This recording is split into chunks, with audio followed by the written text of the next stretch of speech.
Hi guys, it's Emily from Novell Novels and welcome to my June wrap up. Now I've read a total of 20 books. Yes, that's less than last month, but in all honesty I've not really read many kids books, so I'm going to give myself a break on that one.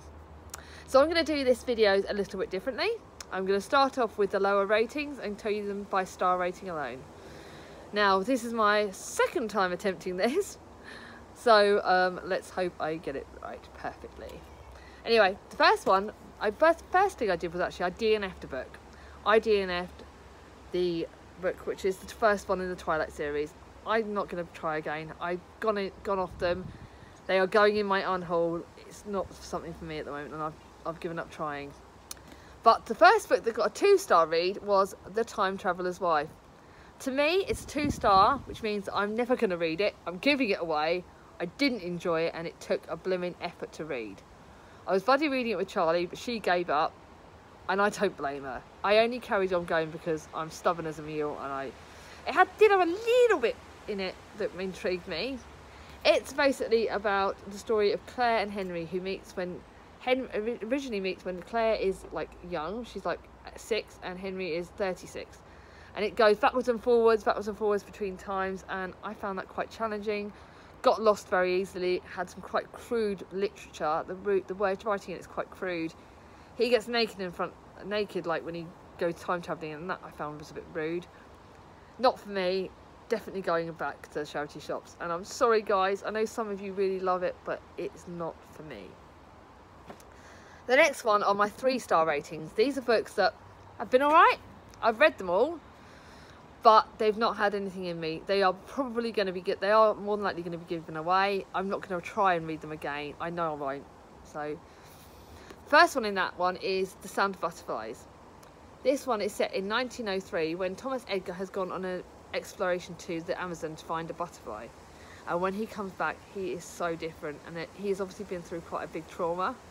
It again goes between 2 times, between the time in the Amazon and the modern day, where they are sort of the current time, and it's the story of him and his wife, Sophie, who basically she's trying to find out what happened. She knows there was more to it. Some of the writing is quite nice. Again, some of it was quite disturbing. There were some quite serious trigger warnings, some quite violent times in this. I found it very hard. There were some bits where I was literally didn't want to carry on, but yeah. This might well be given away, or I'm not sure if anyone out there wants it. If you do, let me know, because I will obviously keep it. But not for me at all. The next one was Hoping for Hope. This has been on my shelf for at least a year. I picked it up at a charity shop, again with the whole principle of hope. I love hope. I love the idea of it. There you go, you just saw Thomas. And it's basically about the story who Liddy, who is 50 when she suddenly finds out she was pregnant. She has got 3 adult children who are not very happy, and when the gist of it is she thinks she's going through the menopause, only to find out she's pregnant, and the father is not her husband, which is going to be a bit of a uh-oh. It took a while to get into. You can't get to the gist of the story because basically, I think it doesn't get the whole part. You read the back of the book and you think, oh, this is where it's going to get exciting, but it takes so long to get to that point. It was like, why am I carrying on going? It is good. There is, like, obviously the story between the 3 children, the 3 grown-up children, and hers. There is probably way more into it than probably could have been done. It should have probably had more, in my opinion, description of behind it, and it should have got to the point a bit quicker. So, not one for me, going back to the charity shops. There you go. The next one is The Cactus. I read this for the summer readathon. Read it because it had yellow on the front cover. Again, not one that I'm keeping. It is basically about a lady who's 45 and she's pregnant. And it's basically about the fact she's a cactus. She's very hard and prickly on the outside. She is fighting with her brother for the fact that, you know, that her mother's will regarding the house. She is really into like finding out everything. She's very tough, but to me, again, not one that I will definitely pick up again. It is really prickly, very slow to get into. It went from 2 to 3 star because it ended lovely. but it really should have got a bit better a bit sooner, in my opinion. Now I go on to my 4-star reads. These are books that are great. I'm going to keep them. I really enjoyed them, but not a top book. Not one that I've like, yay, explosions. It's not like that. Now the first, but I've loved them, so I'm not saying anything negative. The first one is the Peter James book called Dead Simple. My lovely friend Margaret got me this from the library. It is a thriller, a total and utter thriller. Very scary at points for me because I'm quite a thriller newbie. Nicole and Simone, I think you would love it. Totally booked for you. It's not got any chick lit thing in it, so it's my first complete thriller book, and one I'm definitely glad I picked up. The reason to me it's not a 5 is because, again, it has some very gruesome bits, which to me is just my personal opinion, was too much. It is about a guy who goes on his hangover, on his sort of stag do basically thing, and things take a very drastic turn. He ends up in a coffin somewhere in the middle of nowhere, and it's about sort of finding him, whether you'll find him in time before he dies in that coffin, what happens. There are suddenly 4 other dead bodies that are appearing. It's quite a lot of mystery and thriller like that, but it is really good. Definitely will look for more of the Peter James books, but I need to give myself time to get into them. Now the next one is Emma by Jane Austen. Now this is Charlie's favourite book, so I was like, oh, I'm going to love it. But I find that the classics take a while to get into due to the Old English writing in it. It was very good. Emma's a total female protagonist. She fights for what she likes. She's romantic. She's funny. She would suit so well in this era. But in the current time when she's writing this, in the early 1900s, she's a bit different. I did get lost a few times with the way the writing was, that I couldn't tell like who she was talking to. I do think that I need to see the film, and I certainly think to reread it will be more helpful, but it's definitely one I enjoyed, so I'm going to keep this, and I look forward to my next Jane Austen book. Now the next one is a library book, Cinder. It's YA, it's dystopic, it's sci-fi, it's different, it's completely different to what I'd normally expect. This is a retelling of Cinderella, but she's a cyborg, she's half cyborg, and it's set in New Beijing in a very time when there's like an alien species kind of somewhere around in it. And she has met her prince, and again, to get them together is a bit of an interesting issue as to whether they will get together. Her stepmother basically blames her for the death of one of the stepsisters. She's evil, typical Cinderella story of the evil stepmother. But this one, Cinder has got a right load of feist in her, which I loved. I loved her character. I loved the fight in her. She is brilliant, and I certainly can't wait to read more of the Lunar Chronicles. So thank you, Julie from Hungry Bookworm, for getting me into these. I really look forward to reading the one you've given me. Now the next one is that's 4 stars is The Lake House. Now that was by Kate Morton. It is an audiobook, so obviously I don't have the physical copy. It's another thriller. It's another mystery. It is based in the sort of, goes over 2 time spans, the past and the present. In the past, basically in the future, where it is now, this lady goes on holiday to her grandfather's because she's suspended from the police force. There she finds the lake house. She finds the disappearance of a young boy, and she wants to find out what happened to that young boy. That case was never solved, and she has to find it out. Now she got suspended because she got too interested in a case in the modern day. So this is a fight for her to find a conclusion for that case that she never sort of found out, and her to find the story of the lake house and find out what really happened there. So the previous time sort of starts off in the early 1900s, around about World War I, and that goes all the way over to World War II, and it's about a man that really got sort of had some really hard-hitting things happen in World War I. He had some traumas that you wouldn't want anyone to go through, and he comes back a different man, and you find out about the families and how this all interlinks, and it's really, really interesting, and I really enjoyed it. I certainly can't wait to read more of Kate Morton's books. To me, the reason why it got didn't get 5-star was it is so long, and over an audiobook it probably took me nearly 2 months. So although I'm putting it in this wrap up, it did take a few months to read.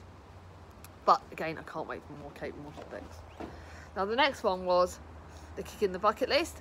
This is emotional. This made me cry.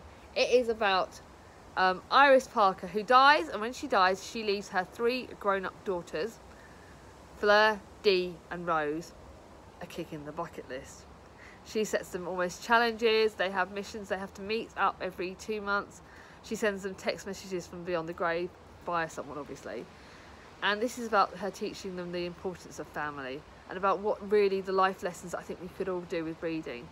It made me cry. It was my buddy read with the lovely, lovely Gaia. And I really enjoyed it. Gaia has given me such a great take on it. I loved buddy reading it with her, but it made me cry. It made me want to hold my sisters very dear to me, and it made me really know what's important in life. So I love this. So thank you. I'm so glad I picked this up from my charity shop. But it's going to be given away because to me, I will cry my eyes out if I reread that. Now, I go on to my infamous 5-star reads. These are books that I loved, that I'm going to rave about, and that are fantastic. All very, very different, but totally me. Now, the first one I read was Pictures of Lily by Paige Toon. You guys know I'm one of her biggest fans, and I loved Pictures of Lily. I loved it so much, and it is so, oh my goodness, the warmth of it. Now, this again goes between 2 times. Lily is a teenager when she moves over to Australia from England with her mum. Now, her mum's quite flighty, in and out of relationships. But when she arrives in Australia, she's with this lovely man and they live with her son as well. And Lily meets this man, this boy man sort of thing, is older than her, and because of that age, they wonder whether they could be together. But she falls head over heels in love. And when at some point they end up having to be apart because he goes to London to be with his actual real fiance, and they obviously get taken apart, she vows she stops drawing, she stops a lot of the things she loves because Lily holds that time very close to her. And then when we go to present day, she has got another fiance, another man who proposes to her, but she never forgot the true love. She never gave him up. And when they sort of bump into each other in a zoo, things start to change, and she starts to fall all over in love with him again. And this is beautifully written. It's heartwarming. It's romantic. It's contemporary chick lit at its best, and I loved it. So I love Paige Toon's work. The next one was Harry Potter and the Chamber of Secrets. You guys know that is my all-time favourite book of all times. Loved it. I don't need to tell you about Harry Potter. You guys know how much I love it. But it is my favourite book, and I loved reading it. The next one was The Colour Purple. This is my favourite book of the month, other than obviously the sort of Paige Toon and Harry Potter. But it was brilliant. I buddy read this with Simone. It has trigger warnings from the first page about rape, and this is the letters from the lovely Cecile to God when her world is falling apart. She just doesn't know who to turn to. She's got no one to talk to, and this carries her over her life, and she's writing to God about it. And her life is so bad, and she has so many things that she goes through. But when she meets the lady Shug, Shug teaches her how important female solidarity is, friendship is, and what real love really is. Friendship to me is the key. That, and obviously sisters, you know, they are the most important thing. And this is so beautifully written. It's sort of done in like letter form, so that it goes through very nice and easily. It's a lovely easy read. Some of the writing from the deep south you can't always understand, but it's brilliant, well worth it, and one that's going to be kept on my shelf. Thank you, Simone. I'm so glad I buddy read that with you. Now the next one was Rock Chick. This is my book that the lovely Bailey got me as my Getting Well Cheer Me Up present. Now this is the start of a series. It is Indy Savage, a former wild child, or maybe not former, and she has this big explosive thing at the start of it. And this guy, Lee Nightingale, who was a former bad boy and who now runs a private investigation series, they're like interlinked. There is a lot of like boom, boom, and lots of like scary things that happen in it. It's a tale of her being a barrister, and it's brilliant, well worth it. It's the start of a series, and now I've got to go and find other books. But I loved this book, so thank you, Bailey. You'll see Thomas in this. Now the next one was Book Club. Now the lovely Simone gave me this.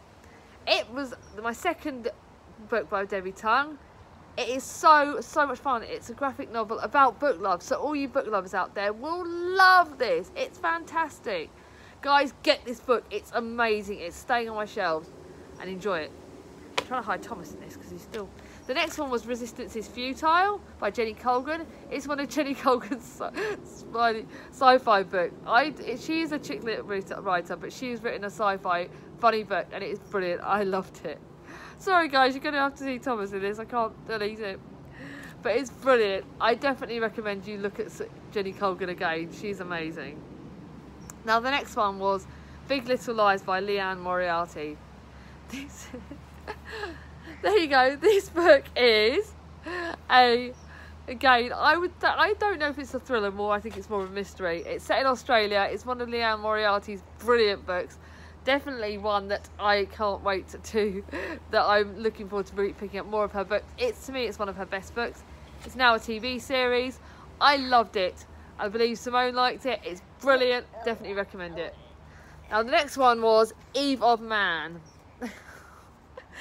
This one is brilliant. I buddy read this with the lovely Abby from Abby Mac. Guys, I'm sorry about this. It's brilliant. It's dystopic. It's YA. It's the first in a series of 3 books by Giovanna and Tom Fletcher. I loved it. It is very dystopic, very different. Yes, Thomas is talking, sorry. But it's brilliant. Well recommend this book. First in the series, and I am picking up the rest of them. The next one is The Notebook by Nicholas Sparks. I'm trying to decide where I'm doing this. This I buddy read with Bailey again, and I loved it. Now, I didn't like Nicholas Sparks' other books, but I loved this one, and it's so romantic. It's romance at its best. Another weepy. Say hi, everyone. It's romance at its best, and I really enjoyed it. Definitely recommend this. Now, the other one I read was at the start of the month, From Notting Hill to New York, actually, by Ali McNamara. It's chick lit again, brilliant. Really enjoyed that. So chick lit really well, nice and easily written. It's still going to be given away because to me, as much as I loved it, it was brilliant. Anyway, guys, this is brilliant. Thomas has been seeing you in it. I hope you enjoyed this, and I hope you all had a great reading month. Now, what was your favourite book of the month? I look forward to hearing it. And guys, have a great July. Take care, everyone. Thomas, say bye. Bye.